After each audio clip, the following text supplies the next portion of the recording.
क्या आपने कभी एक पेन की ढक्कन से पूरे घर को पोंछे हैं?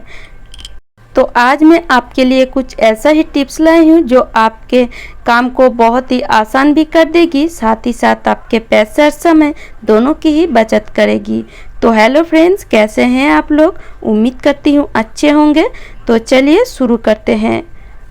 इस तरीके का पेन की जो ढक्कन है हमारे घर में तो होता ही होता है, और हम क्या करते हैं, बेकार समझकर फेंक देते हैं। पर इसे हम कई सारे काम कर सकते हैं और हमारे काम को आसान भी कर सकते हैं। इस गर्मी के समय जब भी हमारे बच्चे पढ़ाई करते हैं तो रूम में तो फैन चलता ही है, फिर भी बच्चों को पढ़ने के लिए डिस्टर्ब हो जाती है, क्योंकि ये जो हमारा बुक है वो उड़ते रहती है और हमारे बच्चे बहुत ही डिस्टर्ब होते हैं। पढ़ाई में उनका मन बिल्कुल भी नहीं लगती है। तो आप क्या कीजिएगा, इस तरह से दो ढक्कन ले लीजिए पेन का और इस बुक में इस तरह से लगा दीजिए। बुक बिल्कुल भी नहीं हिलेगी और बिल्कुल भी नहीं उड़ेगी। आप चाहे तो नीचे भी लगा सकते हैं। तो इस तरीके से लगा देंगे तो बच्चों का मन पढ़ाई में ही रहेगा, इधर उधर नहीं भटकेगा। तो उम्मीद करती हूँ बहुत ही छोटा सा टिप्स है पर बहुत ही काम का है। और आप एक पेन का ढक्कन ले लीजिए और इस तरह सेलो टेप की मदद से या डबल टेप की मदद से किसी भी जगह में इसको लगा दीजिए। फिर इसमें आप घर के कई सारे चाबी को रख सकते हैं। देखिए कितनी बढ़िया तरीके से ये रही है और ये देखने में भी अच्छी लगती है। आप चाहें तो दीवार पे भी, मतलब वॉल पे भी लगा कर रख सकते हैं। और इसमें आप थोड़ा सा छोटा वाला फूल लगा दीजिए, देखने में भी अच्छी लगती है। गैस को तो हम डेली ही क्लीन करते हैं, पर फिर भी आप देखिएगा गैस हमारा कुछ दिन बाद अच्छी तरह से नहीं जलती है।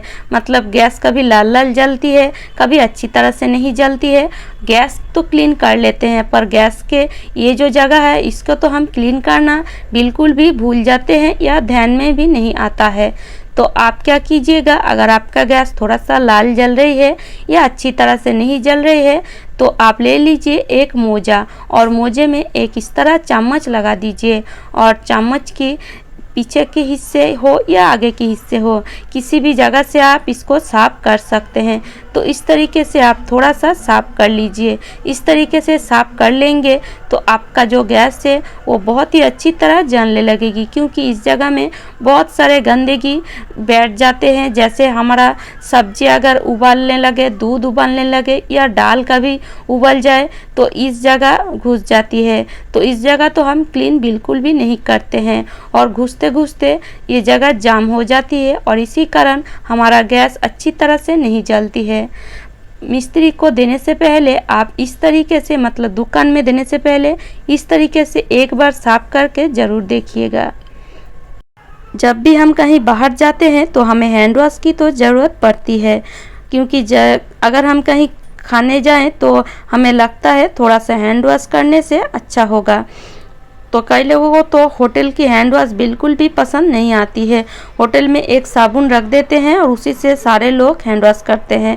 तो आप इस तरीके से थोड़ा सा साबुन ग्रेट करके आपके बैग में पूरे टाइम रख दीजिएगा। थोड़ा सा इस तरह साबुन का टुकड़ा लीजिए, इस तरह हाथों में आप घस दीजिए, आपका हाथ बिल्कुल साफ हो जाएगी।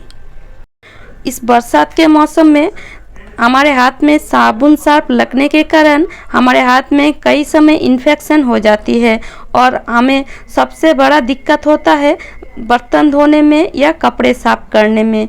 तो आप क्या कीजिएगा, अगर आपके हाथ में प्रॉब्लम है, आपके हाथ में अगर इस बरसात के सीजन में साबुन साफ लगने से इन्फेक्शन निकल जाती है तो इस तरह दो प्लास्टिक हाथों में ज़रूर पहन लीजिए। फिर आप इस प्लास्टिक को पहनकर बर्तन माजिए या कपड़े धोइए, आपके हाथ में थोड़ा सा भी पानी नहीं लगेगी। तो इस तरीके से अगर आप करेंगे तो आपका हाथ जल्दी ठीक भी हो जाएगी और आपके घर के काम भी नहीं अटकेगा, घर के काम भी हो जाएगा और आपका हाथ भी ठीक हो जाएगी। देख सकते हैं मैं यहाँ बर्तन माज रही हूँ और आपको दिखा भी रही हूँ। मैं पूरी बर्तन माज के धो के फिर आपको दिखा दूँगी जे मेरे हाथ में थोड़ा सा भी पानी बिल्कुल भी नहीं लगेगी, क्योंकि ये जो मोटा वाला प्लास्टिक है, हाँ आप मोटा वाला प्लास्टिक ही ज़रूर यूज़ कीजिएगा। मोटा वाला प्लास्टिक लेंगे तो आपके हाथ में थोड़ा सा भी पानी बिल्कुल भी नहीं लगेगी।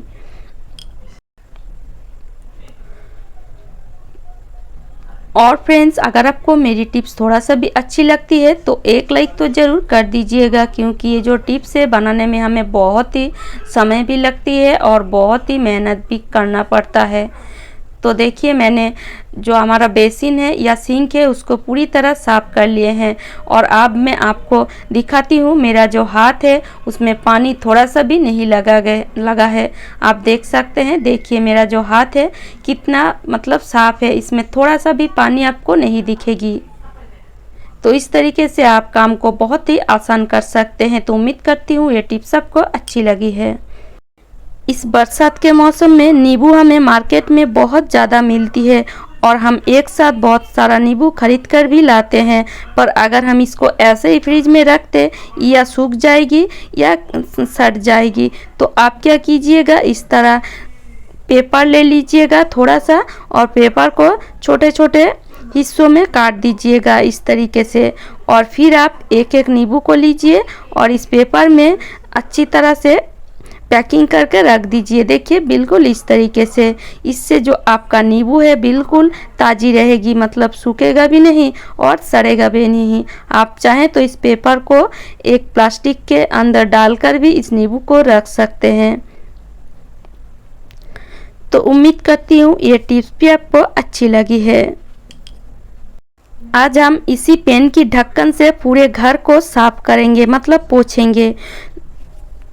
ये जो वाइपर है, इस वाइपर से तो हम ऐसे ही घर को नहीं पोंछ सकते। इसके लिए हम एक कपड़े लेंगे और कपड़े को इस तरीके से वाइपर में लगा देंगे। पर इसको इस तरीके से लगाकर घर पोंछेंगे तो ये जो कपड़ा है वो निकल जाएगी। तो आप क्या कीजिएगा, इस तरह पेन का जो ढक्कन है वो ले लीजिए और इस कपड़े में इस तरह से आप लगा दीजिए।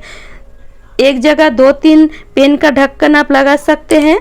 तो इस तरीके से लगाकर अगर आप घर को पोंछेंगे, ये जो कपड़ा है बिल्कुल भी नहीं निकलेगी और आप बहुत ही अच्छी तरह से पूरे घर को पोंछ सकते हैं। तो मैं यहाँ 2-2 करके पेन का ढक्कन लगा रही हूँ। तो इस तरीके से आप 2-3 या 1 लगाकर भी काम को चला सकते हैं। तो चलिए, हमने तो लगा दिए हैं, आप घर को पोंछ कर भी देख लेते हैं। तो देख सकते हैं फ्रेंड्स, इस तरीके से मैंने पूरे घर को पोंछा है और बिल्कुल भी ये जो पेन का ढक्कन है नहीं निकला है और कपड़ा भी मेरा इधर उधर नहीं हुआ है। तो इस तरीके से अगर आप घर को पोंछना चाहते हैं तो ज़रूर एक बार ट्राई कीजिएगा। तो ज़्यादातर लोग तो हम इसी तरह से ही घर को पोंछते हैं, पर पेन का ढक्कन हम कभी नहीं लगाते हैं। पर एक बार लगाकर ज़रूर देखिएगा। और इस पेन के ढक्कन को आप कपड़े सुखाने में भी यूज़ कर सकते हैं। इस बरसात के मौसम में तो कई सारे कपड़े हो जाते हैं जो सूखता नहीं है और धीरे धीरे 2-3 दिन बाद बहुत सारे कपड़े हो जाते हैं और क्लिप भी नहीं रहता इतने सारे कपड़े में लगाने के लिए। तो ये पेन का ढक्कन आप इस तरीके से यूज़ कर सकते हैं। तो उम्मीद करती हूँ फ्रेंड्स आज का टिप्स सबको अच्छी लगी है। और अगर आपको मेरी टिप्स थोड़ा सा भी अच्छी लगती है या यूज़फुल लगती है तो लाइक कीजिएगा, शेयर कीजिएगा और मुझे कमेंट करके ज़रूर बताएगा। और अगर आप इसी तरह नए नए टिप्स देखना चाहते हैं तो मेरे चैनल को ज़रूर सब्सक्राइब कर लीजिएगा। तो चलिए, आज यहीं तक। खुश रहे, स्वस्थ रहे।